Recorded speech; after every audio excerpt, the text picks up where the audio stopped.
Bernie at State Spring in Everett, Mass. is nice enough to let us use his shop for our Capstone design project.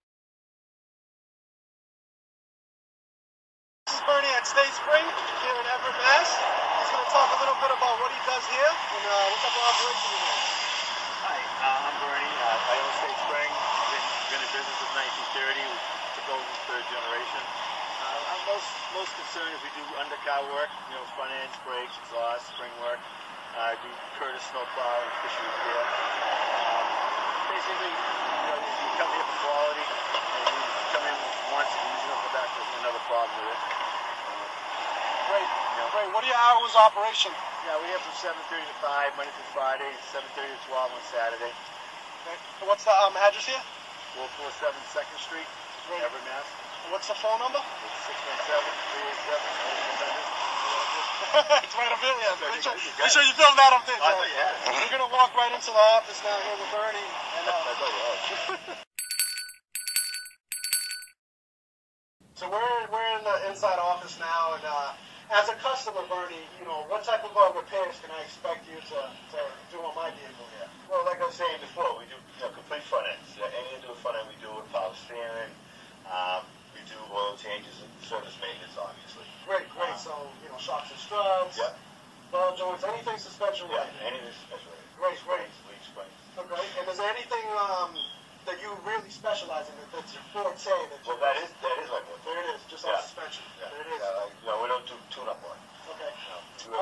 How about brakes and O2 sensors, things of that nature? O2 I don't really do. Brakes, yeah. That's on the car. Great. So anything really on the car? Right. Awesome. Well, there you have it, guys. This is Bernie at State Spring, and if anybody needs a suspension repair, this is the place you want to be. Thank you.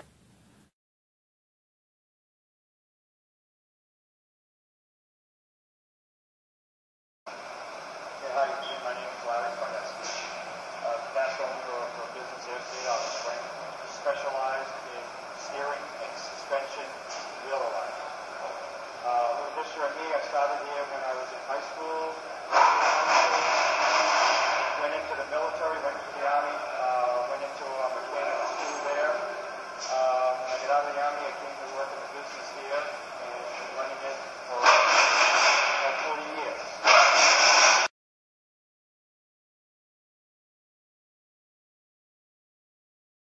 Strut assembly is made up of the following components. First is the strut, which is acting like a shock absorber, it's gas charged to stabilize the car. Coil spring holds the car up. Boot goes here, just a dust protector. Rubber rebound so that on the bottoming it doesn't compress the strut too far. Rubber insulated to stop squeaking. And on top is a strut mount, which actually acts as a pivot point.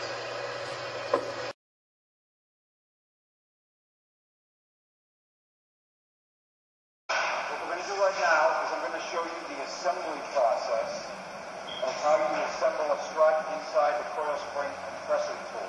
And be very careful when you assemble these, because when you compress this coil spring, if it isn't compressed perfectly straight, you can actually fly out and do a lot of damage. You can already see.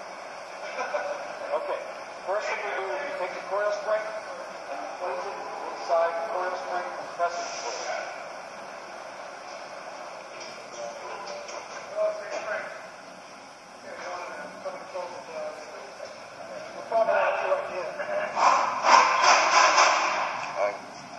Okay, grab the coil spring on the bottom. Grab it on the top. Lower this down. Now, Larry, what's the average cost of one of these tools here? This tool here goes for about $800 and is designed specifically for doing struts only. Would you consider this one of the best? This is one of the best on the market. It's mounted on the wall to keep it stable. You notice it grabs the coil spring from 3 different places. And as long as you have the coil spring mounted straight in here, very little chance of this coming out. Always want to be cautious. Make it a more safe procedure. Right. Okay. As you can see now, we've compressed this strut down from this coil spring, down from its original free height, down to putting a load on it of approximately... The load of the spring for a Toyota Camry's total weight is 4,700 pounds. So the spring has a load of 780 pounds or 78 pounds per inch. All right, so now that we've compressed the coil spring, we take the strut, we slide the rebound down over it, take the boot, slide that over, take the coil spring insulator, put it on the bottom, slide this out through. Okay? Take the strut mount, it's on the top, place that here, pass me that nut right there. Thank you. Put the nut on here, take a hair gun, we compress this, tighten this nut, and now it is safe to take it out of the coil spring tool. Okay. Now the strut is all completely assembled. We fork the top nut, and it is safe to take the spring compressor off, take the spring compressor out as one complete unit. Okay? Here's the strut assembly. This is the strut itself. Here's the boot. Here's the rubber rebound, spring plate, and the strut mount. And this here is what I was talking about. When this is under load, it goes in the car. This allows the pivot right here so that the knuckle follows the path of the vehicle. And when it sits in the car, it's at an angle approximately like this. And this is called the steering axis inclination right here. Very important angle for wheel alignment. The tire will be sitting right here, which is called your camber.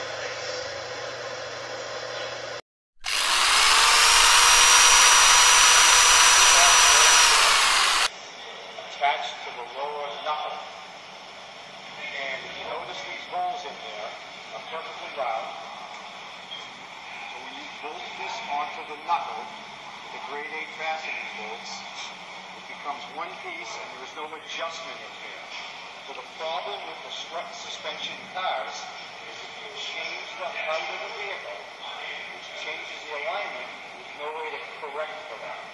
Also, if you had a customer hit a curb, hit a pothole, bent something minor that you couldn't see and it was out of spec a little bit, there's no way to align it.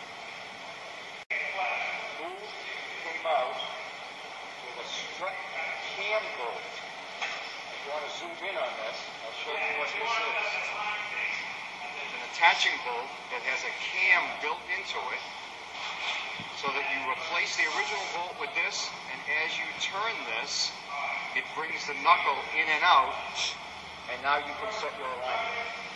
So the benefit of supplying one of these with each one of these struts would be that if a customer orders an assembly and lowers the factory height, we can now bring this car into factory spec.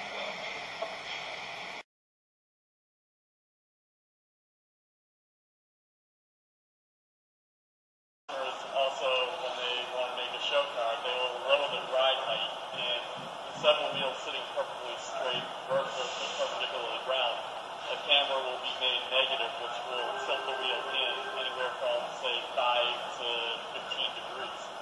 The problem, though, when you're driving on the road is if your vehicle's camber is either too positive or too negative, that will impact your tire wear, and you're going to need to replace the tires more frequently.